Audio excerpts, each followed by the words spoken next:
이번 시간에는 선을 사용한 일러스트레이션을 축소하거나 확대할 때 반드시 알아야 할 스케일 툴 옵션에 대하여 알아보도록 하겠습니다. 저의 캐리커처 드로잉은 3포인트의 선을 사용하였습니다. 이것을 축소 확대하는 과정에서 옵션을 체크하거나 해제하는 것에 따라 결과는 전혀 다르게 나타납니다. 두 번째 얼굴을 선택한 후 스케일 툴을 더블 클릭합니다. 스케일 대화 상자에서 프리뷰를 체크한 후 유니폼의 50%를 입력합니다.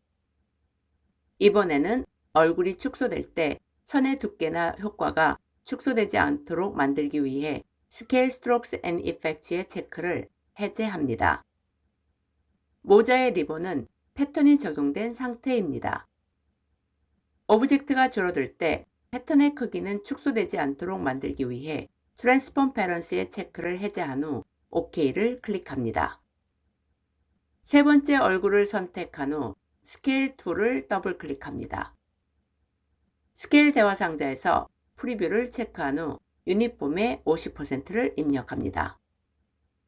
이번에는 얼굴이 축소될 때 선의 두께와 효과를 같은 비율로 축소하기 위해 스케일 스트로크스 앤 이펙트를 체크합니다.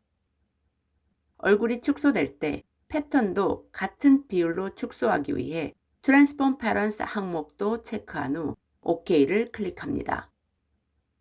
동일하게 50%를 축소하였지만 결과는 서로 다른 것을 볼 수 있습니다.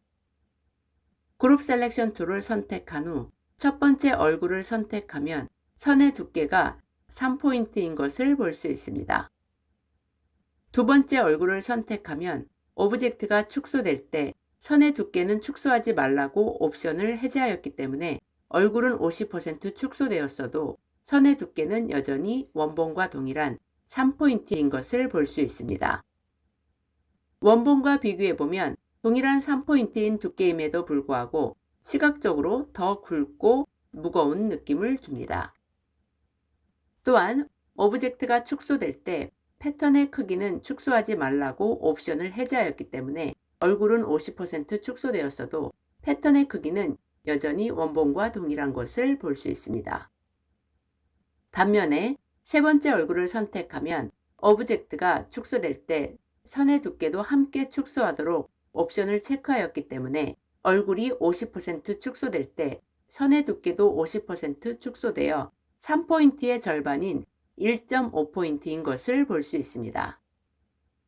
또한 오브젝트가 축소될 때 패턴의 크기도 함께 축소하도록 옵션을 체크하였기 때문에 얼굴이 50% 축소될 때 패턴의 크기도 절반 축소된 것을 볼 수 있습니다.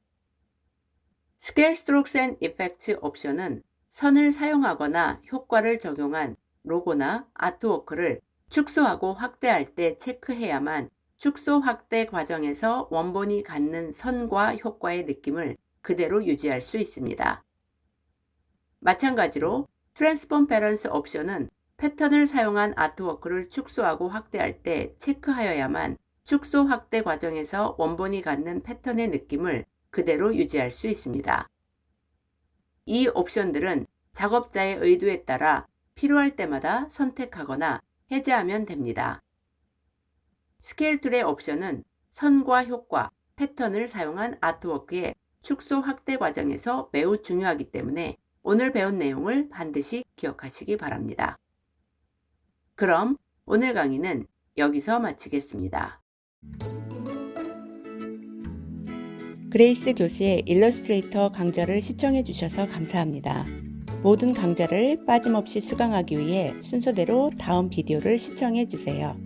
일러스트레이터를 배우고 마스터하기 위해 구독과 좋아요 버튼을 눌러주세요.